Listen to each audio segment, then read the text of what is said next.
వెళ్ళొస్తానమ్మా. Aunty aunty రా అమ్మా ఇంట్లోకి. అది నెక్స్ట్ వీక్ నా మ్యారేజ్ ఆంటీ, అది చెప్దామని వచ్చాను. రిషి ఎక్కడా? రిషి మొన్నే ఆర్మీలోకి జాయిన్ అవ్వడానికి వెళ్ళాడమ్మా. ఓ వెళ్ళిపోయాడా? సరే రా అమ్మా కూర్చో, కాఫీ తీసుకొస్తాను. సరే ఆంటీ.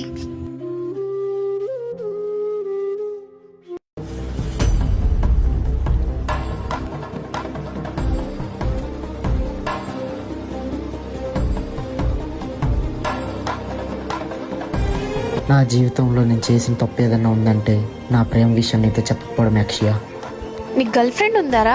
ఉంది. ఆంటీ రిషి రిషి నన్ను లవ్ చేస్తున్నాడా? అవునమ్మా, వాడు జాబ్ వచ్చాక నీకు చెబుదాం అనుకున్నాడు. ఈలోపే నీ పెళ్లి ఫిక్స్ అయిందని నీకు చెప్పలేదు. అయ్యో ఆంటీ, నేను రిషినే లవ్ చేస్తున్నాను. ఏంటి నిజమా? వాడు లవ్ చేసినట్టు నీతో చెప్పలేదు, నువ్వు లవ్ చేసినట్టు వాడితో చెప్పలేదా? అయ్యో ఆంటీ, ఇప్పుడు ఎలా అయినా నేను వాడిని కలవాలి. మరి నీ పెళ్లి సంగతి? తొక్కలో పెళ్ళంటీ, ఎవరికి కావాలి? అర్జెంట్ గా నేను ఇప్పుడు రిషిని కలవాలి. అయ్యో ఇప్పుడు ఎలాగా? అదిగో ఆడేలా ఉంది, ఈ టైంకి ఆడే ఫోన్ చేస్తాడు, వెళ్ళు మాట్లాడు. హలో రిషి.